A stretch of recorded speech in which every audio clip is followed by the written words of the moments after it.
Pour le panel suivant, un panel extrêmement intéressant, on a parlé de la problématique de la confiance dans le numérique. Et sur ce panel, nous allons débattre de la confiance dans le numérique après les défis que nous vivons aujourd'hui, les défis de la crise Covid, la pré-Covid, pendant Covid, et nous espérons le post-Covid très bientôt. Pour cela, je vais appeler Nicolas Nigli, secrétaire général adjoint à la République et au canton de Genève, qui sera votre modérateur pour cette session. Je vous remercie. Merci beaucoup, merci, bonjour à toutes et à tous. Je vois avec surprise que je viens d'être promu. Je viens d'être nommé directeur général des Nations Unies. Je l'apprends. À mon avis, il doit y avoir un test sur la dimension du Digital Trust ici. Est-ce que c'est un fake ou pas? On va parler beaucoup de confiance toute cette journée, confiance digitale bien évidemment, mais j'aimerais vraiment revenir avant d'accueillir les panélistes ici sur cette dimension, ce fondement absolument capital. Sans confiance, vous n'allez pas très loin.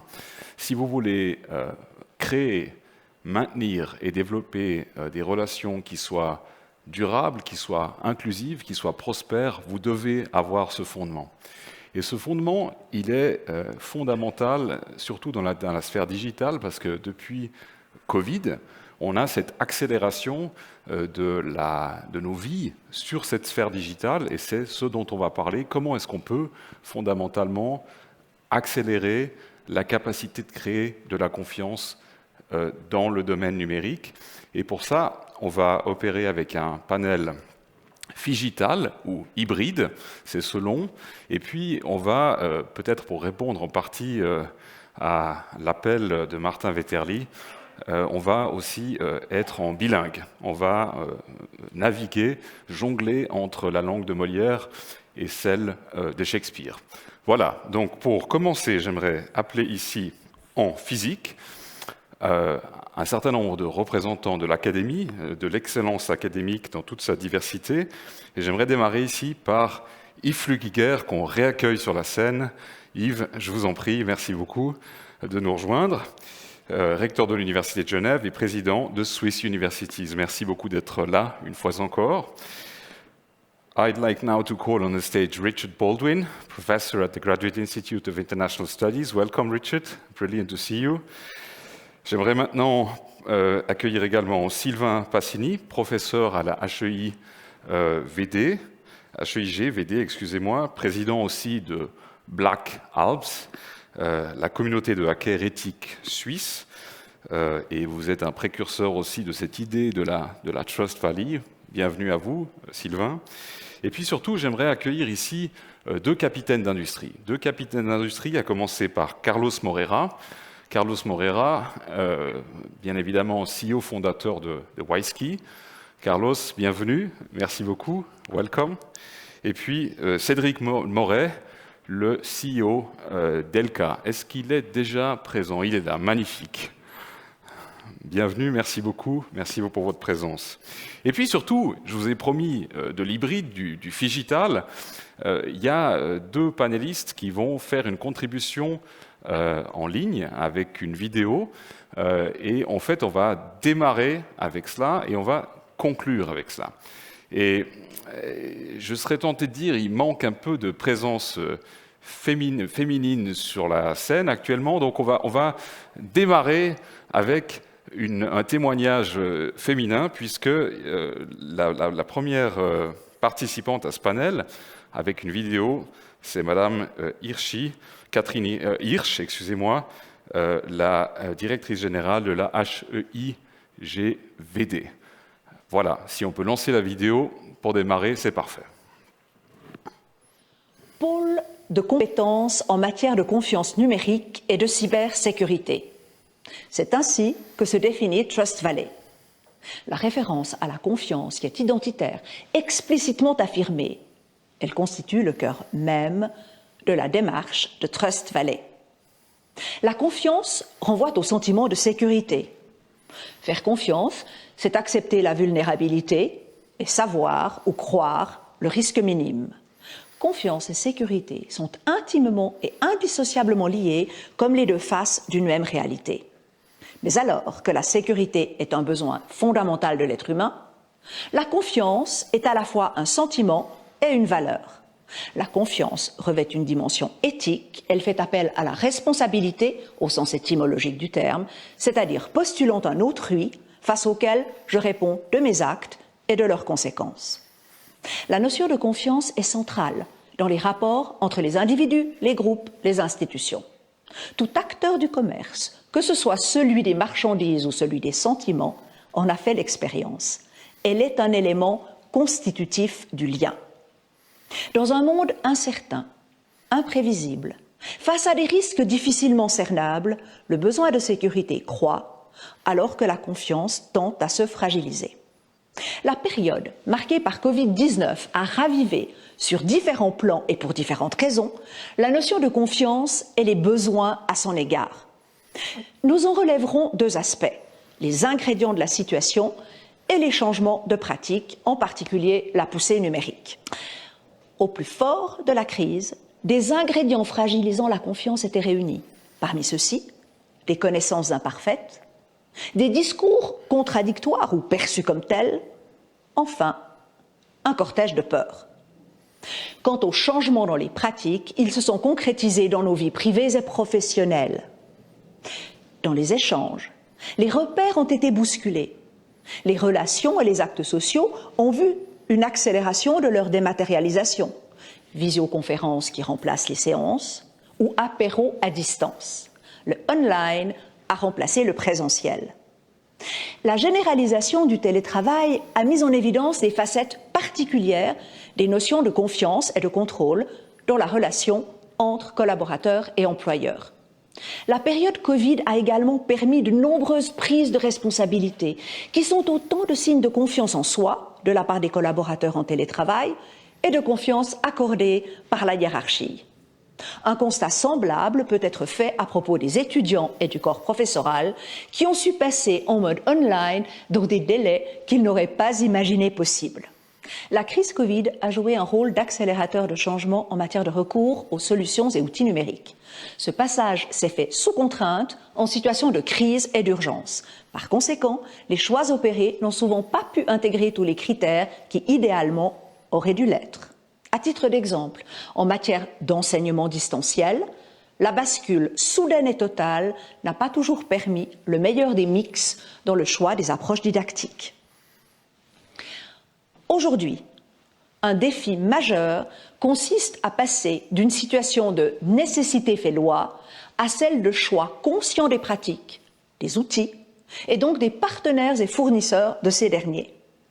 Cette période particulière a mis en lumière, si besoin était, le rôle indispensable joué par la confiance pour affronter avec succès les incertitudes et un environnement dans lequel les repères traditionnels s'estompent. De façon plus générale, les données représentent, quels que soient les champs concernés, un capital précieux et stratégique. Elles sont par nature la cible de convoitise. La confiance entre les acteurs qui, d'une façon ou d'une autre, ont à traiter les données est le ressort essentiel et la condition nécessaire du lien entre eux. Garantir la maîtrise actuelle et future de l'usage des technologies numériques, déployer les technologies de la confiance numérique, donne toute sa substance à l'initiative Trust Valley.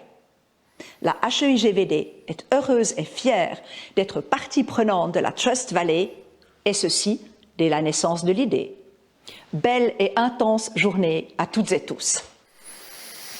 Voilà, merci beaucoup, Madame la Directrice Générale. Yves Flukiger, je me tourne vers vous. Immédiatement, vous avez vécu avec votre institution, l'Université de Genève aussi, cette période de Covid qui est très, très intense. Qu'est-ce qui, dans les propos de Mme Hirsch, vous fait réagir? Quelle contribution vous pouvez apporter ici? Mais écoutez, je pense qu'elle a dit beaucoup de choses sur la notion de confiance. J'aimerais en rajouter peut-être une ou deux encore, si c'est possible. Tout d'abord, je pense qu'effectivement, la confiance numérique, en particulier, se base sur le passé, sur nos expériences à titre individuel ou à titre collectif. Et puis, évidemment, elle doit être orientée vers le futur. Et sur le futur, effectivement, il y a une chose qui m'inquiète, c'est que plus la confiance sera mise en question par le public, et moins notre collectivité sera capable de prendre des risques. Or, les innovations, on le sait bien, et les capitaines d'entreprise qui sont là le savent mieux que quiconque, il faut savoir prendre des risques. Et le fait de ne pas avoir confiance d'une manière ou d'une autre, c'est quelque chose qui, d'une manière ou d'une autre, va avoir des implications sur notre capacité à innover et sur les freins qu'on va mettre à l'innovation. Et ça, c'est la raison, en tout cas moi, qui me motive, qui nous motive avec mes collègues, de pouvoir vraiment travailler sur cette notion de confiance. Alors il est évident que la période qu'on a traversée, que ce soit au niveau du télétravail, au niveau de l'enseignement à distance qu'on a dû mettre en place immédiatement, a quand même d'une manière ou d'une autre été un événement majeur qui a changé fondamentalement nos institutions, avec, je pense notamment au télétravail, avec des implications majeures. Aujourd'hui, nos collaborateurs, collaboratrices nous le demandent. Merci beaucoup. Passons à une vision plus industrielle. Carlos Moreira, vous êtes au cœur de cette dimension de sécurité numérique. Comment est-ce que vous voyez l'impact, les coûts du manque de confiance par rapport à l'économie numérique? Quelle est votre expérience? Merci Nicolas. Aujourd'hui, dans les mondes digitales, le concept de confiance, il est en train de changer. D'abord, on est dans une phase qui s'appelle trust deficit. Ça veut dire qu'on ne fait plus confiance à personne. Alors, la bonne chose de cette trust deficit, c'est qu'on doit faire un reset. C'est un peu le modèle de Davos, du Great Reset, car les modèles de confiance qu'on avait jusqu'à maintenant arrivent à une phase dans laquelle doit être changé. L'avantage, c'est que les nouveaux modèles de confiance qui sont en train de s'établir vont devenir les engins de l'économie du futur. Car la confiance, la cybersécurité, c'est une extension de la confiance numérique simplement, vont être la base dans laquelle on doit besoin construire. Et l'innovation va se faire sous cette base-là. Et si on ramène ça à notre Trust Valley, et aussi à Genève, Canton des Vaud, ailleurs en Suisse, tout le monde veut devenir la Suisse de l'Internet. Quand je vais à Silicon Valley, quand je travaille aux États-Unis, tout le monde me dit, notre ambition c'est d'être la Suisse de l'Internet. Mais ils ne sont pas suisses. Ce sont des sociétés qui ont déjà compris que notre modèle de confiance pourrait devenir cette plateforme que le monde a besoin. Aujourd'hui, on rentre dans une phase des monopoles. L'ambition de n'importe quelle plateforme, soit Facebook, soit Twitter ou d'autres, c'est de devenir monopolistique. Et la Suisse, avec notre système des Nations Unies, le fait qu'on a les standards ici à Genève, les standards d'aviation à l'IATA, les standards X509 de l'identité digitale OIT, les standards de la santé OMS, tous ces standards, si on arrive à les mettre dans un modèle de coopération, pourrait devenir la plateforme nécessaire pour faire ce nouveau modèle de confiance. L'opportunité, elle est historique aujourd'hui. Je ne pense pas que ce meeting, on l'aurait pu faire, ça fait 2 ans, ça n'aurait eu aucun sens. Aujourd'hui, dans les post-Covid, le monde il est prêt à imaginer un nouveau modèle de confiance. Et on pourrait devenir la Suisse de l'Internet, mais en Suisse et pas ailleurs. Magnifique, merci beaucoup. Sylvain Pasini, quel a été l'enjeu de votre côté au quotidien à travers cette crise du Covid? Comment est-ce que vous avez traversé cette crise avec votre institution? Merci beaucoup. Alors effectivement, c'était une période très très spéciale. On a dû basculer complètement en enseignement à distance. Ça bouscule beaucoup de choses, et notamment en termes de confiance. On peut se poser des questions sur la confiance des diplômes décernés en 2020. Certains utilisent des mots assez forts, on parle de diplôme au rabais. C'est quand même des choses qui doivent être prises en compte. Je vais parler juste du cas de la HEGVD. Nous, on a pu mettre en place l'enseignement à distance très très rapidement, et ça s'est très bien passé. Le corps enseignant a été très très dévoué, et on a eu un soutien pédagogique très très fort.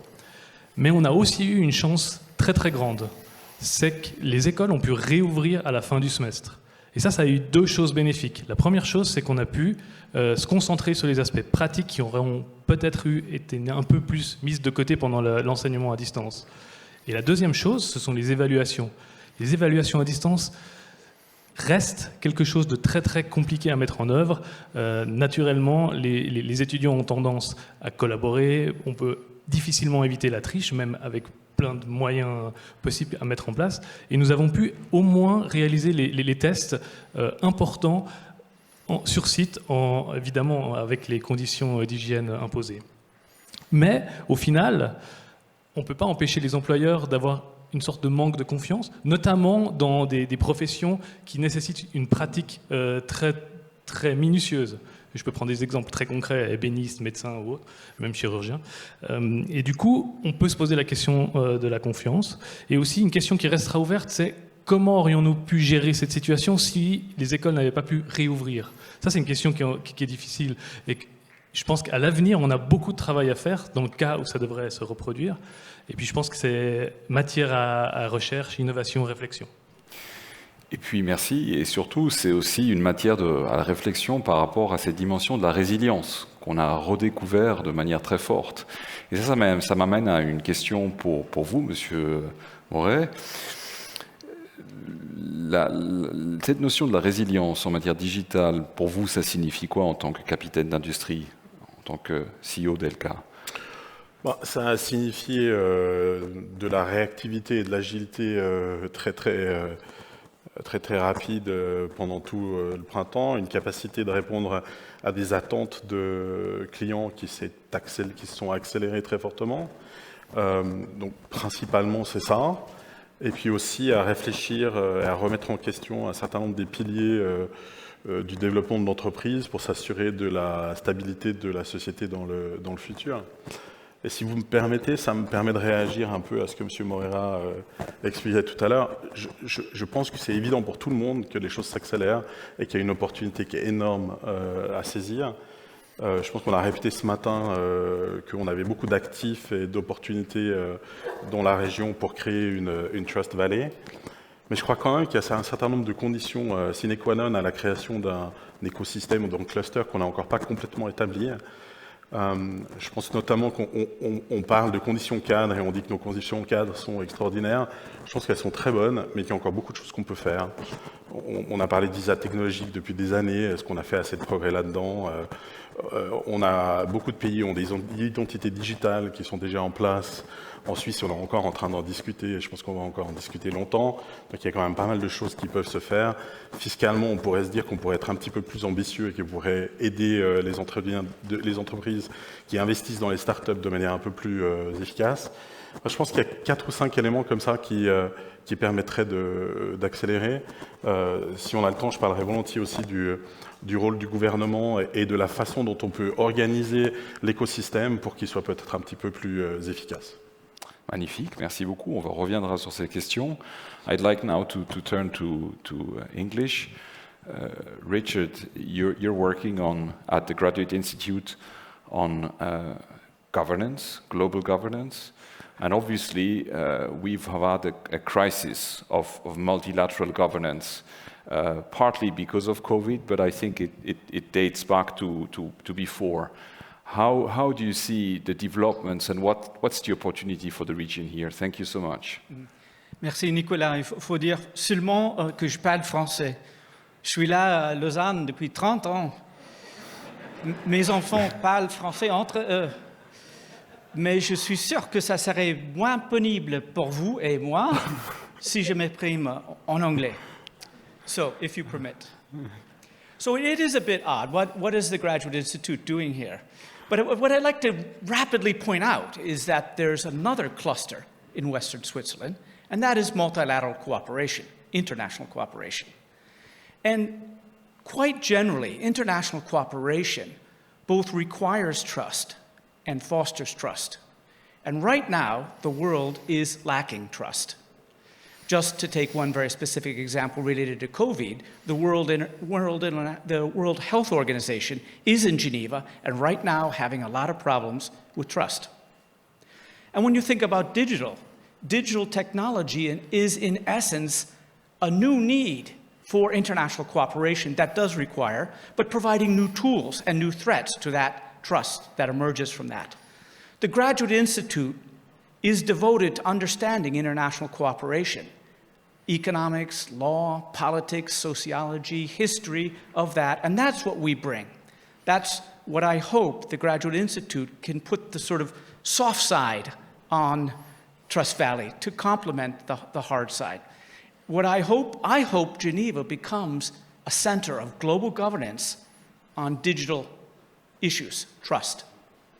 Brad Smith, who we'll hear from later on, who is, by the way, an alumni of the Graduate Institute, I rush to say, and from Madison, Wisconsin, just like me, has proposed the Geneva Digital Convention. And if you remember, in the Cold War, Geneva was a neutral, safe space between conflicting parties. I hope in the 21st century, Geneva could become that neutral, safe space for cooperation on digital issues.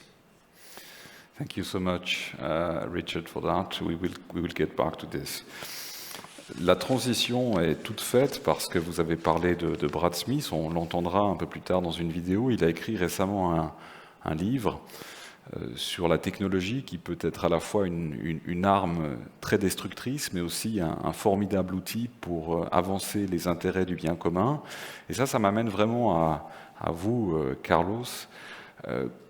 Comment est-ce qu'on peut vraiment utiliser la technologie le mieux possible pour pousser les choses dans la bonne direction, pour améliorer le monde? Merci beaucoup. La technologie, et c'est pour ça que nous on s'appelle WISE, doit être sage. Et c'est important car la sagesse dans la technologie implique l'introduction des valeurs de l'être humain dans cette technologie. Avec Brad Smith, on travaille sur le Tech Accord, dans lequel on a actuellement 350 compagnies, et on s'est promis entre nous de ne pas utiliser notre technologie contre nous, ni non plus la vendre à des États ou des compagnies qui pourraient utiliser la technologie d'une façon hostile. Et le Tech Accord, qui a été lancé par Brad Smith, est devenu aujourd'hui un modèle de coopération dans le monde. Bien sûr, des fois, on gagne moins d'argent parce qu'on ne peut pas la vendre n'importe où, mais ce sont des compromis qu'il faut prendre pour vraiment tourner cette technologie d'une façon wise. Les problèmes qu'on a aujourd'hui, c'est que ce n'est pas les tous des cas. Aujourd'hui, vous voyez, les IPO, ça fait quelques jours des Palantir, avec une valorisation de 22 milliards de dollars pour une compagnie qui fait 800 millions de chiffres d'affaires. Ça veut dire qu'ils sont cotés à 20 fois la valorisation, dans laquelle des 175 clients qu'ils ont, il y en a 40 qui ont le gouvernement américain, la CIA et tous les États américains. Alors, on est dans une situation des avantages vis-à-vis de ça. Car nous, ici en Suisse, les compagnies de cybersécurité, on ne reçoit pas du tout le même type de support que les compagnies américaines reçoivent. On est en bourse, on est coté et on a une valorisation de 4 fois chiffre d'affaires. Eux sont 22. Le gouvernement suisse n'investit pas dans la technologie. C'est le cas chez eux, chez Inquitel. Alors, je pense qu'on doit apprendre, nous, comme pays, comment défendre les compagnies qui sont dans ces pays pour qu'on puisse, nous, comme pays, devenir un compétiteur dans le futur. Pour le moment, on ne le fait pas. Le monde financier, et je pense que ça a été dit avant, il est complètement déconnecté du monde de la gestion de la Suisse du futur digital. Et cette conscience, il n'existe pas encore.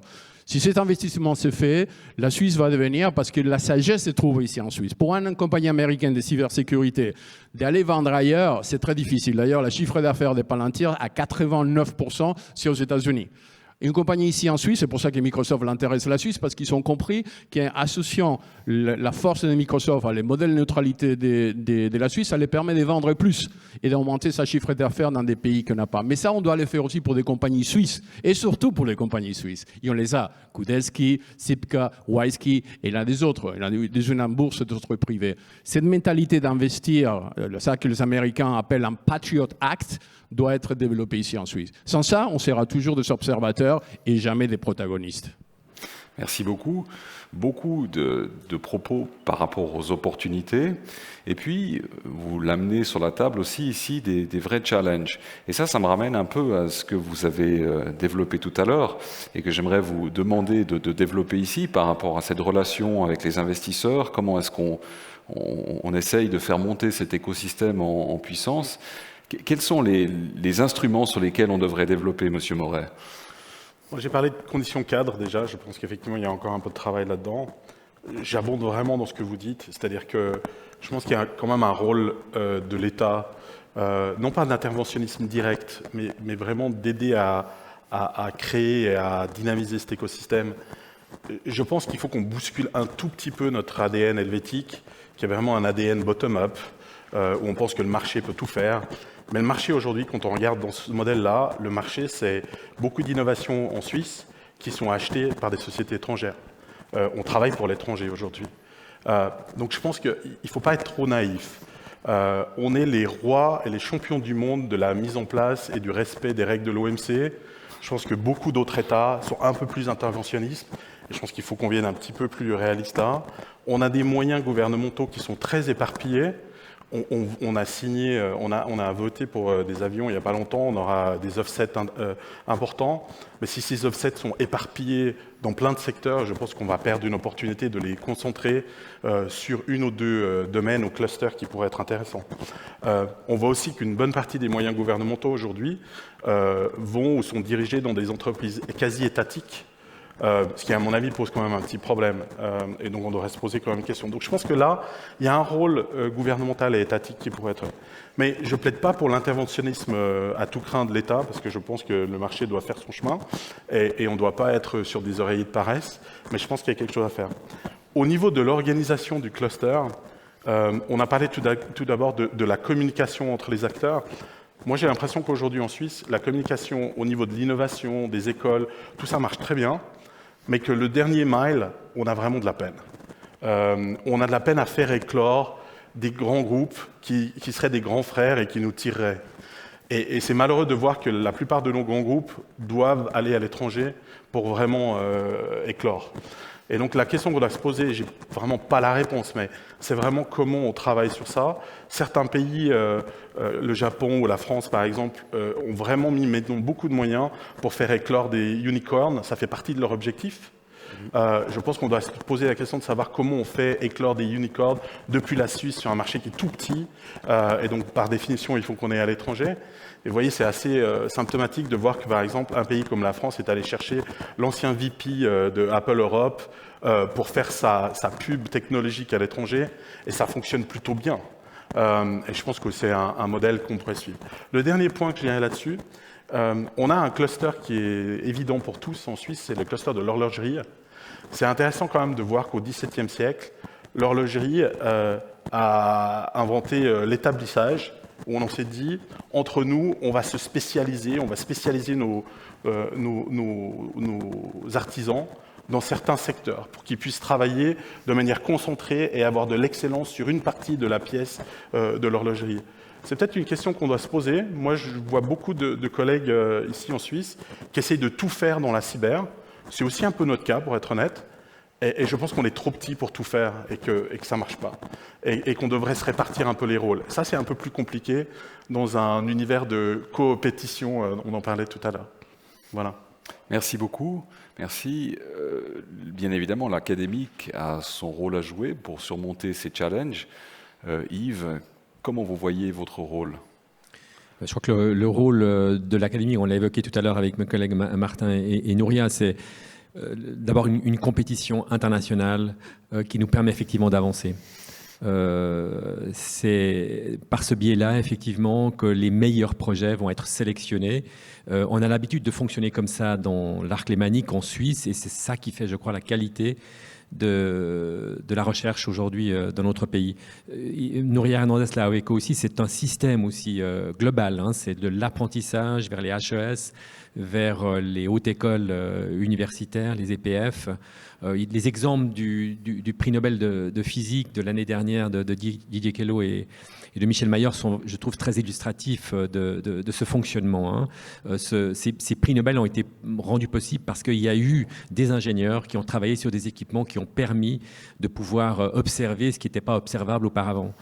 Ensuite, effectivement, il y a ce lien avec les aspects translationnels qui ont existé aussi. J'étais très heureux d'avoir pu aller au Parlement avec Mme Aude Pugin pour montrer effectivement à quel point cette recherche, que certains pourraient penser comme uniquement fondamentale, se sont vraiment translatées vers des projets industriels. Et je crois que c'est ce type de chaîne de valeur qu'il faut pouvoir créer. Ils existent. La physique quantique en est un autre domaine où on a vraiment effectivement faire en sorte que l'ensemble de la formation puisse pousser ces innovations. Puis ensuite, dernière étape, et vous avez tout à fait raison, Monsieur Moret, on a peut-être la capacité de créer des innovations. Après, il faut pouvoir les conserver. Et là, il y a quelque chose qui nous fait encore défaut, sans doute. Sur les challenges émergents, Carlos, quels sont les plus grands défis que vous voyez venir sur cette dimension de la confiance dans les années à venir, dans une perspective très prospective? Je pense que ça va se passer à deux niveaux. Il y a les niveaux géopolitiques. Je pense qu'on est en train de finaliser la chose que j'appelle Democracy 1.0 et on est en train de passer à Democracy 2.0. C'est comme un système opérationnel qui arrive à la fin des vies, qui ne résout plus les problèmes de la société et il doit être réinventé. Alors la démocratie 2.0, c'est un nouveau download qu'on va faire, qui va actualiser tous les pays du monde et dans lequel il y aura des autres éléments.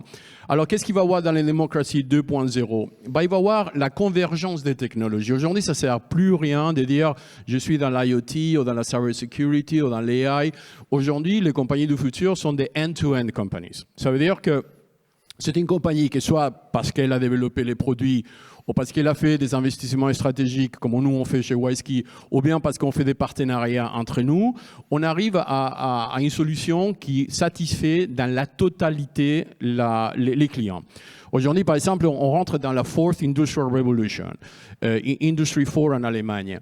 Les compagnies type BMW, Mercedes-Benz, ils ne veulent pas travailler avec des plateformes américaines, ils ont peur. Ils ont peur de leurs données, ils ont peur qu'un jour ils vont arrêter, qu'ils vont plus pouvoir avoir des microprocesseurs pour leurs voitures. Alors qu'est-ce qu'ils font ? Ils essaient eux-mêmes de devenir une plateforme. Ça veut dire qu'on va passer d'avoir 2 ou 3 plateformes dominantes à en avoir des centaines de plateformes qui sont dans le besoin de parler entre elles. Et ça, c'est le rôle qu'on peut faire ici en Suisse. C'est devenir les switches entre toutes ces plateformes qui ne sont pas nécessairement compatibles ou qui ont des intérêts en compétition, mais que, puisque la Suisse les permet d'avoir un niveau de sécurité, un niveau de confiance, un niveau de gestion des données, un niveau d'opération des algorithmes d'intelligence artificielle pour savoir qu'ils ne sont pas des algorithmes qui puissent être biased, qui vont dire, bon, je préfère les passer par les switches suisses que par les switches singapouriens ou par les switches estoniens. Et c'est là qu'on doit se positionner. On ne peut pas tout faire, mais la chose qu'on peut faire, on doit le faire mieux.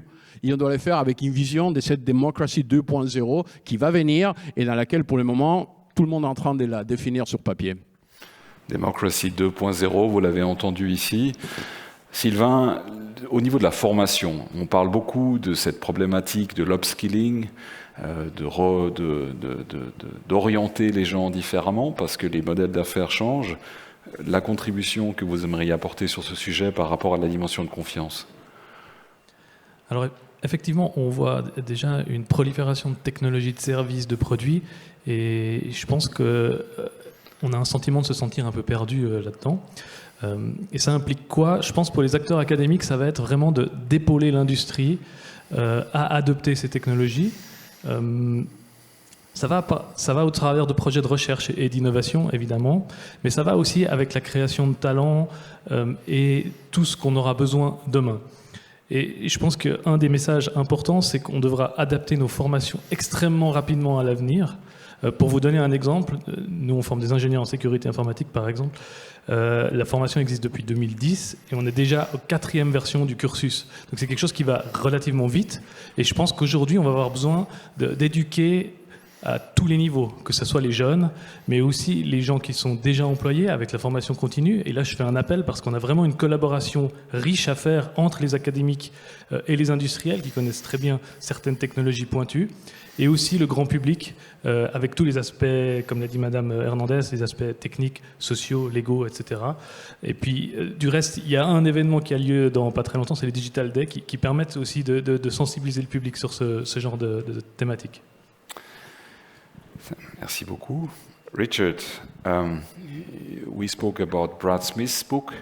Let's talk a bit about yours. And you're not on Democracy 2.0, but Globotics, Upheaval, Globalization, Robotics and the Future of Work. So it's very much Society 4.0. Where do you see the really big challenges ahead?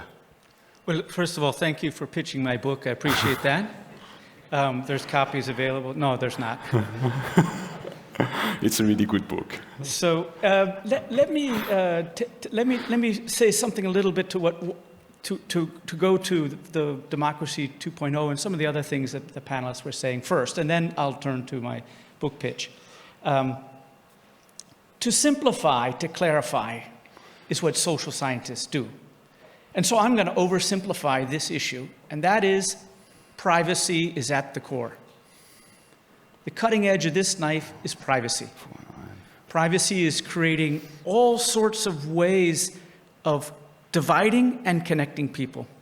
And going forward, the privacy laws, particularly of Europe, I think will be highly fractional in the world. And Switzerland is part of this valley, this region, has a possibility of taking hold of that and leveraging it. But Geneva, I hope, will be a neutral space in this competition over privacy. Just to give you an example to pick up on some of the themes, the Internet of Things will have machines exchanging data across companies, across borders, without any controls. And that, without the proper privacy regulation, will be impossible, which means it's possible that the entire supply chain will be fragmented by privacy laws. And it goes on and on and on. Now, to come back to the future of work and digital, that's what I've been writing about. I think what we have seen with COVID is a forced march in digital transformation. Nothing that people hadn't thought about before. It was on everybody's to-do list, but COVID forced everybody to do it at the same time. It was like an orchestra who got everybody to play at the same time. And now, working from home is normal. Working in remote teams is normal. But what I'm suggesting is that soon, working from home will also happen when home is abroad, which will globalize the service sector and professional sector in a way that will cause an upheaval in the rich countries, but an enormous export opportunity in the developing countries, the sort of high education, low wage countries. Countries where earning $5 an hour is a middle class income for an accountant. That sort of change, I think, will come very, very rapidly through a digital, and that will also require a great deal of international coordination on taxation and regulation. The privacy issues, the technical privacy issues of exchanging this kind of data across borders, I think will be important. So that's what I'm hoping to get out of this coordination is the tech people telling the governance people more, and the governance people talking more to the tech people, because I think there's a great lack. And in my particular thing, it's the future of work, where that lack is very prominent. But I'll just stop there. Thank you. On pourrait continuer encore, thank you so much, on pourrait continuer encore des heures et des heures à vous écouter, mais l'heure tourne et on me rappelle à mes obligations, autrement on va me montrer le carton rouge bientôt. Je vous rappelle qu'on a encore un intervenant qui va intervenir en mode digital et j'aimerais maintenant passer la parole au directeur général de la HEG-SO Genève. Si on peut lancer la vidéo. Alors, s'il y a une chose dont on est certain aujourd'hui, c'est que cette crise sanitaire a bousculé, mais totalement, nos certitudes. À un niveau d'ailleurs collectif, comme à un niveau individuel. Elle nous a fait perdre nos repères, et puis elle nous a fait en quelque sorte plonger dans l'incertitude. Et je vais vous citer une citation d'un philosophe que j'aime bien, philosophe français, qui s'appelle Jean-Luc Nancy. Je cite, « Si nous sommes aujourd'hui inquiets, égarés, perturbés, c'est parce que nous étions habitués à ce que l'ici et maintenant se perpétue en évacuant tout ailleurs, et notre futur était déjà là, déjà fait, tout de maîtrise et de prospérité. » Fin de citation. Les certitudes véhiculées par un progrès technologique, scientifique, omniprésent depuis des décennies, ont fait place aujourd'hui, avec cette crise sanitaire, aux incertitudes des crises qui nous font prendre conscience de notre fragilité. En matière de numérique, c'est illustratif, la confiance est érodée, on le constate. Un exemple très fort de cette perte de confiance, c'est la relative faible utilisation de l'application SwissCovid en Suisse. C'est une défiance, alors que les protocoles ont été communiqués, ils semblent sûrs, et qu'en plus, l'application est très utile et qu'elle peut régler beaucoup de problèmes sanitaires à un niveau collectif. Or, par rapport à cette défiance, ce manque de confiance dans le numérique, l'être humain a deux types d'attitudes face à l'incertitude en général, qui génèrent de l'anxiété. Deux types d'attitudes d'ailleurs qui ne sont pas contradictoires. Soit on cherche des certitudes, c'est-à-dire qu'on va prendre des mesures de sécurité en réduisant les risques, en prenant des tonnes de précautions. C'est effectivement notamment le travail, la tâche de tout le domaine de la cybersécurité. C'est un travail qui se fait au niveau des États, nations, des entreprises, des lieux de formation, soit parce que cette attitude de prise de précaution peut être très compliquée à un niveau individuel, et donc à un individuel, on a l'autre attitude qui consiste à augmenter notre tolérance à l'incertitude et apprendre à vivre avec. Concrètement, ça veut dire qu'on accepte, dans le domaine du numérique, malheureusement il faut le dire, accepter l'idée que des données qui sont générées par nos comportements peuvent être rendues publiques. Et dans le cas de Swisscovite, je reviens à cet exemple, ça veut dire que concrètement, il faut peser l'intérêt privé avec l'intérêt général. Et donc, si je reviens sur notre mission d'enseignement, puisque nous formons des jeunes dans tous les domaines, et que la transformation numérique va toucher évidemment le monde de l'éducation, notre rôle en particulier, c'est de former ces jeunes pour qu'ils soient prêts à faire face à cette transformation numérique qui va toucher, encore une fois, tous les métiers auxquels nous formons. Et donc, en conclusion, ce qu'on peut dire, c'est que une des clés essentielles de la réussite de cette transformation numérique qui va toucher tous les secteurs de notre société, c'est d'avoir un système de formation de la maternelle jusqu'à l'enseignement supérieur, c'est-à-dire les HES et les universités, les EPF, un système de formation agile et réactif pour faire face à cette transformation. Voilà, merci beaucoup à M. Abidou Karou, merci beaucoup à Mme Hirsch, merci surtout à nos panélistes qui sont là en physique. Je vous prie de leur offrir une ronde d'applaudissements. Et je crois qu'on s'arrête là. Merci beaucoup, merci. Merci à vous tous. Avant de passer à la session suivante, nous allons vous poser une nouvelle question. Donc, je vous invite à prendre vos téléphones et pour ceux qui nous suivent en ligne, à voter en ligne. Alors, la question en anglais, is protecting your privacy online a high priority for you? Donc, pour nous, est-ce que la protection de vos données et d'informations personnelles est une priorité pour vous? Alors, cette question m'amène à inviter notre prochain panéliste, Monsieur Florian Schutz. Could you please come and join me, please? So Mr. Florian Schutz is a Federal Cybersecurity Delegate, Competence Center for Cybersecurity, Swiss Confederation. So the perfect topic after the question we just asked. Please, the floor is you. Merci beaucoup. Bonjour à tout le monde. Hier, on m'a demandé si je vais faire ma présentation en français ou en anglais. Et j'ai décidé, il y a beaucoup de gens en ligne qui ne parlent pas très bien le français, alors je vais parler la langue cyber, qui est anglais. So I will switch to English. As it has been mentioned before, I think this topic and this initiative is very, very important for everyone to understand, and so we don't get lost in translation. As I've been announced, my name is Florian Schutz. I'm the delegate for cybersecurity of the Swiss Confederation, and it is a pleasure to be here today.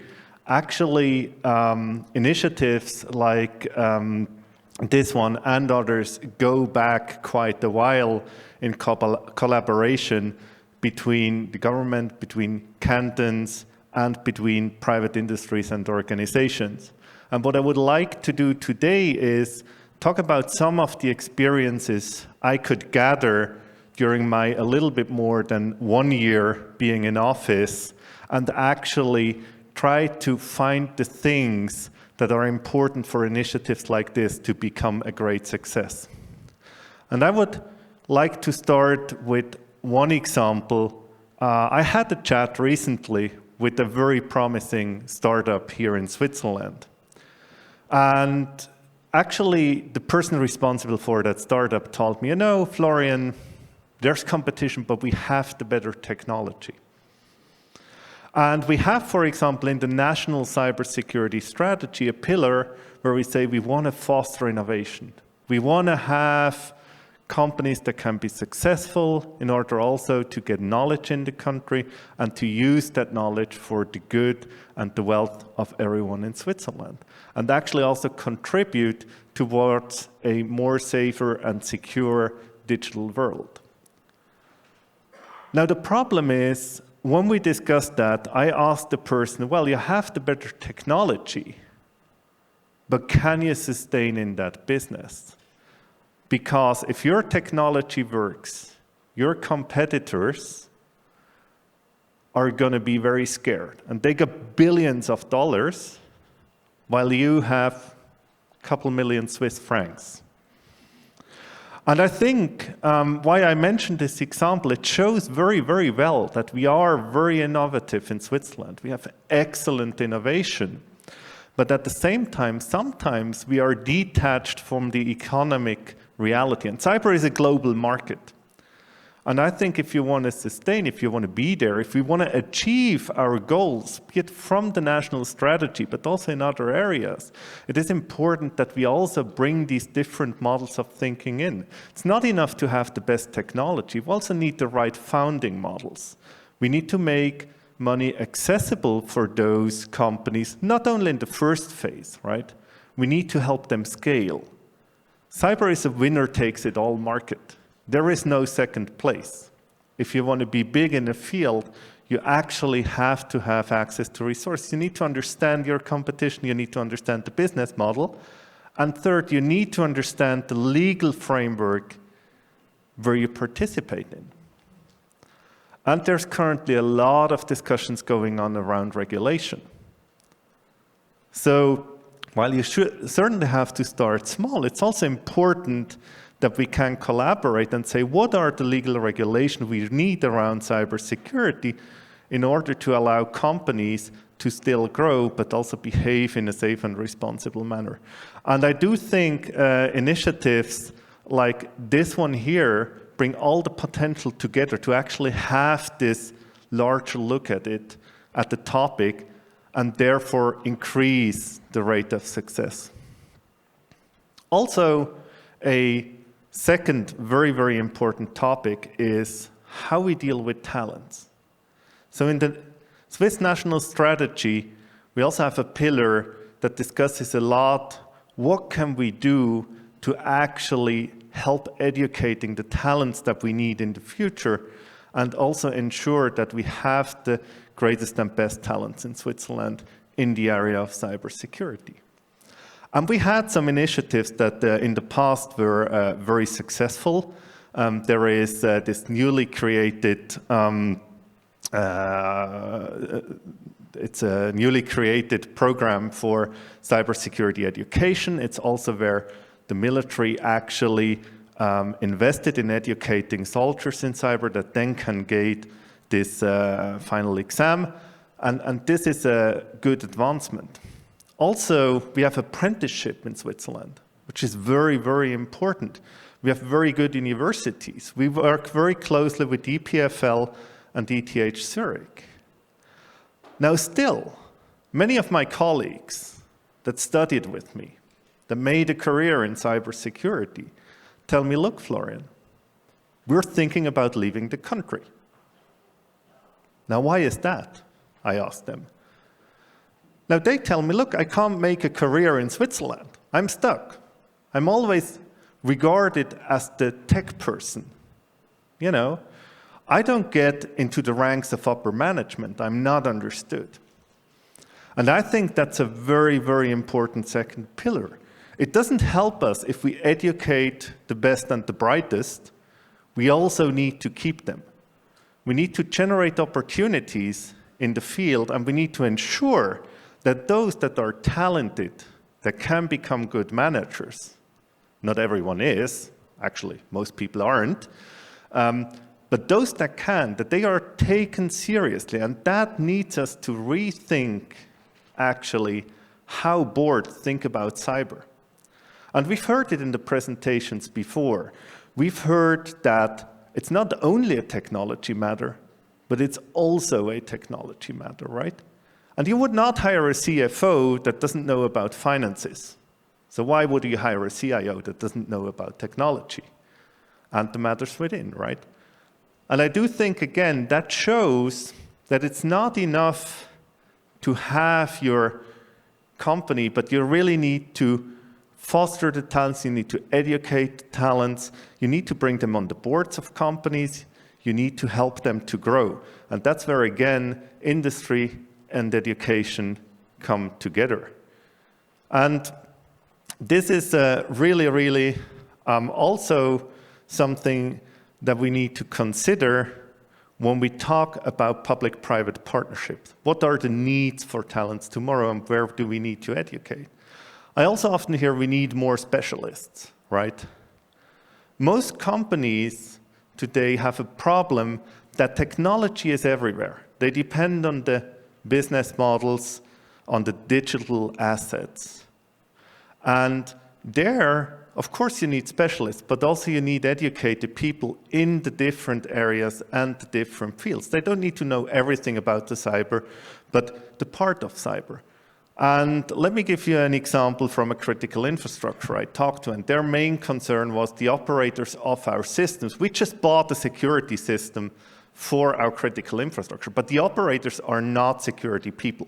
We need products, security products, that actually work for them, that they can use, that they can operate in their processes. And we struggle actually to have these people. So I also think, and that's a third piece I would like to see from this initiative, is that it's not only fostering the companies that can provide product, but actually fostering companies that actually use the latest knowledge, but offer products to a market that can actually be used by the non-specialists and enable everyone to become more safe and more secure. And I also think that these are three very important pillars in our strategy. And we will start next year to work on the third version of the strategy. Currently, we have the second version of the strategy that goes until 2022, and we will start to work on the next version. And for me, it's really efforts like these that inspire what we should discuss in the third version. Because, we started with version 1. Switzerland has been very early in the cybersecurity discussion.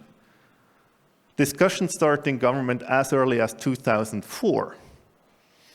And then we developed, well, I wasn't there, so the people that were there, developed the first national strategy for the protection of Switzerland from cyber risk. And then the second was kicked off, and the second was more complete. The first one was more focusing on government itself and critical infrastructure. The second one took the economy into account. And I do think the third one, we need to take into account where the digital world moves to, how the dependency on digital asset changes. And I always like to compare Switzerland a little bit with the transmission control protocol, which forms one of the bases of internet communication. And for those that know, TCP has a slow start, but then it increasingly uses the bandwidth. And I do think there's still a lot of bandwidth left, and we can do much more. And one thing I would really like to see change is, when I took up my work, I looked at the strategy and I said, this is a really good strategy. It's a really good national strategy. It's pretty complete, right? But there was one thing that bothered me. And I'm very happy that actually today, this thing has been addressed more often than I hear in many other places. And it's the actual name of our strategy. It's the strategy for the protection of Switzerland against cyber risk. And the strategy does not mention whatever counterbalances risk, opportunity. And I do think, and it makes me happy that I heard the word opportunity today so often, I do think it's in our Swiss DNA to not really like risk, right? We try to avoid risk. We try to not take it. But at the same time, we must understand that risk presents opportunities. and that opportunities in Switzerland are there. And one of the opportunity is we are very close. We can collaborate together. It's actually very easy. If I have an issue, I can call someone. And we see that, for example, with the different initiatives that we worked with in the past. We are in contact, for example, with the Cyber Peace Institute. We work with the Swiss Digital Initiative, and they are also part of this. So everything in Switzerland can easily come together, and we also have a culture of actually helping each other out and, not only being competitors, while we are at the same time, but also together embrace the future and foster these opportunities. And while this sometimes makes our starts a little slower, it helps us to greatly accelerate in the end phase. And I do think, from my side, it is important that we try to identify what slows us down and actually can generate a framework that enables companies and different organizations to really move forward. At the same time, what I ask every one of you is that you also take up your responsibility and ensure that you actually solve problems that are there, that you also ensure that you protect your digital assets, and that you continue to gather this dialogue and to foster innovation. Thank you very much. Thank you. I think we learn how important it is to protect ourselves, right? And how important it is to take all stakeholders take their own responsibilities in that protection. So let's hear from the audience. What did they think about protecting your privacy online? Is that a high priority for you, for us? If we can have the results. And Alain, if you want to come back. Yes, we're moving to English starting now, if that's okay with everyone. And so just so you know, there is more than 150 people that voted on that poll. So people are picking up and getting engaged with us online as well. Okay, so in English, right? Yes. Okay, so the split is not that big this time. Okay, let me talk a little bit about split. So what we did in over 1,000 people here is 50%. They say it's a very high priority. Okay, but take a look at the split, and you said 50%. So it's pretty much okay and very high priority. But take a look on our graph over there and the split between ages. Okay, young people is absolutely not a priority for them. And second split, if you ask people to take care of their security, but that means to have some constraints about the usage, they say no, right?